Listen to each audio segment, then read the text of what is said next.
Hey guys, Digital Lifestyle here, back with another video. It's a matter of when, not if, a Bitcoin ETF happens, says Grayscale CEO Michael Sonnenson, if that's how you say his name. Anyway, let's hear him speak, okay? I'll get him up. Oops, it's not good. Ooh. Let's hold on. I'm just going to play as is, because it doesn't look right anyway. Somebody who knows with us tonight is Grayscale CEO Michael Sonnenschein. Michael, good to see you again. Good to see you. How would you have, I know how you would have answered that poll. Hope of a Bitcoin ETF. Well, if we zoom out and we look at 2023, Bitcoin is up 150% this year. Not bad. It has had a positive correlation with gold, as you've mentioned. And if we look at 2023, it was a year that was characterized by rising inflationary fears and investors looking for places to go to hedge against those types of pressures in their portfolio. That's Bitcoin, that's gold, that's now bonds. And now, as we get to 2024, and the Fed may in fact be signaling that they're going to start to cut rates, because Bitcoin means different things to different types of investors, you may see some of that positioning towards a risk-on trade because Bitcoin is considered a risk asset, and you may see investors allocating to it, thinking about it more as a technology investment than perhaps a store of value. And I had another poll up about 2 seconds before I realized that I needed to do a better poll. And I had inflation on there. And I did the second poll, the one that you saw up there, without inflation, because I thought, you know what? We've been talking about inflation for 2 years. The rate of inflation is coming down.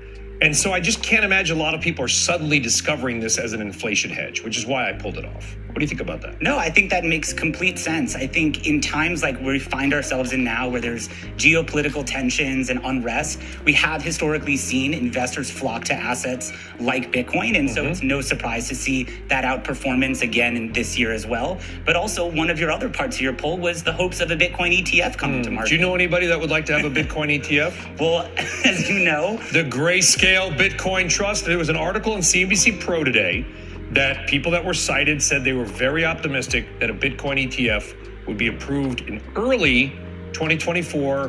Whatever you know, I know you can't say it or confirm anything. I get that. It's all very legalese.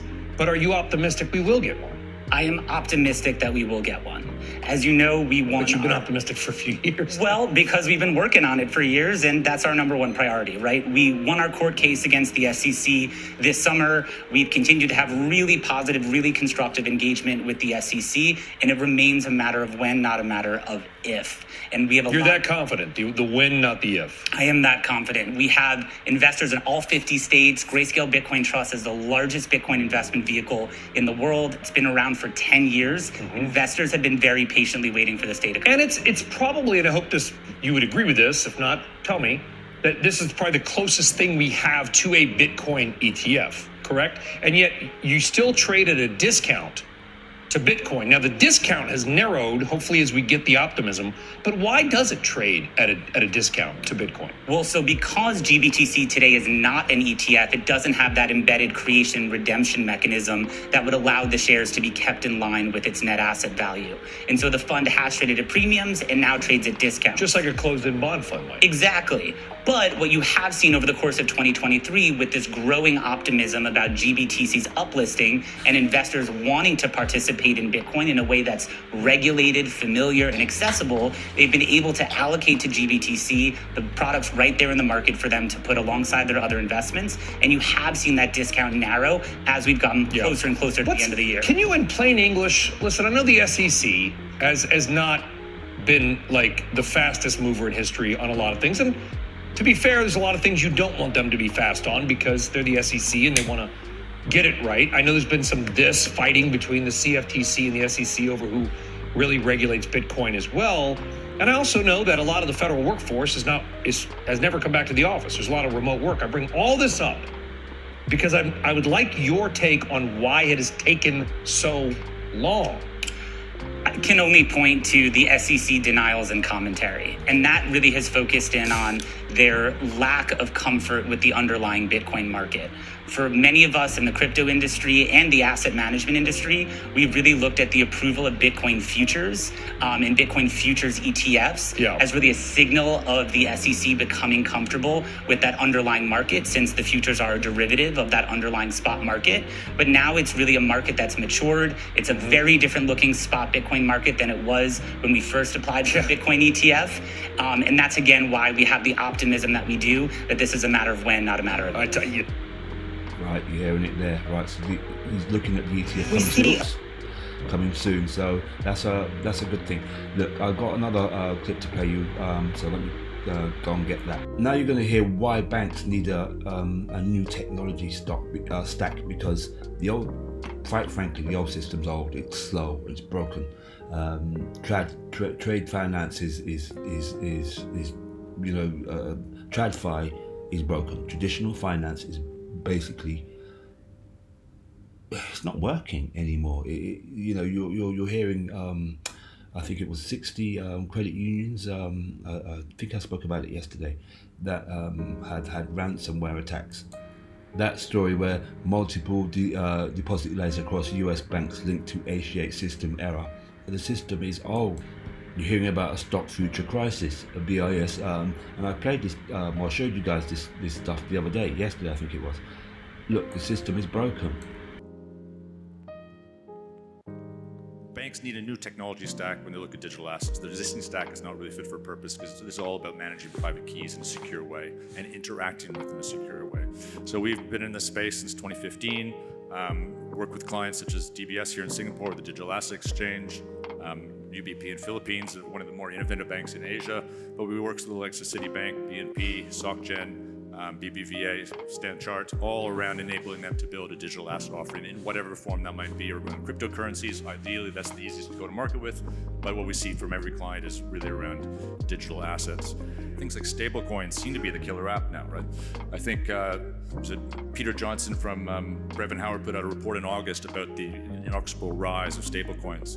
People look at the market cap of stablecoins, but it doesn't tell you everything. If you look at actually transactions settled in 2022 is about $11 trillion, which is the same as Visa. PayPal was only 1.4 trillion. It's about 14% of ACH's volume. It's only 1% of the Fed, but it's notable basically. That's mostly retail, and it's not related necessarily to crypto. We see a lot of those volumes uncorrelated to crypto volumes.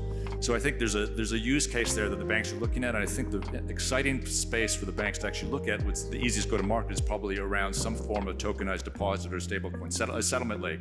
Citibank announced basically exactly tokenization around this just yesterday. We've got the Onyx. I think all banks are looking at this space. I'm based in Dubai right now.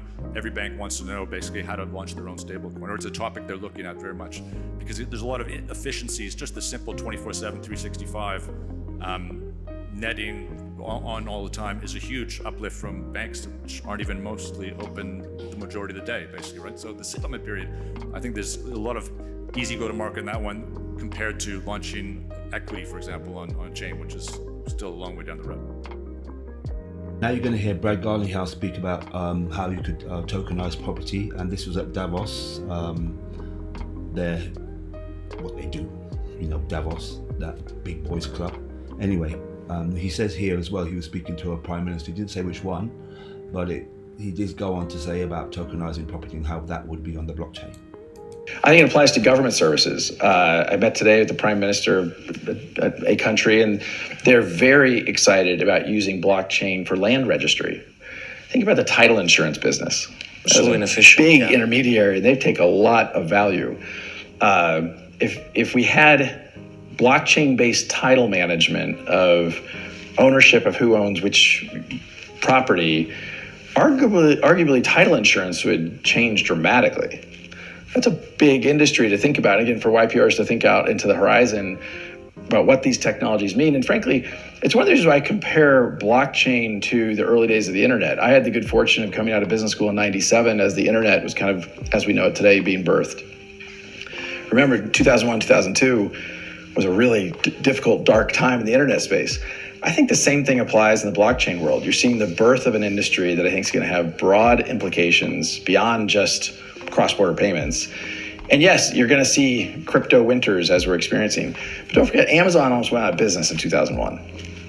It's true. So listen, right? Technology has evolved. You mentioned Amazon. I've mentioned Amazon. I've mentioned Google. I've mentioned PayPal. They had to go through some kind of process before they were adopted. Ripple's going through the same kind of thing. It's been recognized by over 500 banks or 500 institutions at the moment globally, and also have I believe is it 31 money licenses in the USA. Guys can go and check that out for yourself. Is Ripple the one? It's not necessarily the one, but it's one of many technologies out there that are going to be used in many different various ways. And I think when people wake up to that aspect of utility and what utility is and where utility could be driving this market in the new which you look at the Great Reset, look at it from that perspective. It takes a little bit of time and the rails are being built, but it's happening. You heard an example there of how technology could be used in the property market for titles and all that kind of stuff. So there's much more use cases coming, and different technologies will have use cases when it comes down to it. But pay attention to the space. Don't allow yourself to be scammed. Don't get involved in meme coins that have no value. And do your own research at the end of the day. Yeah. Anyway, Digital Lifestyle. If you like this kind of content, please like and subscribe. Take care of yourself.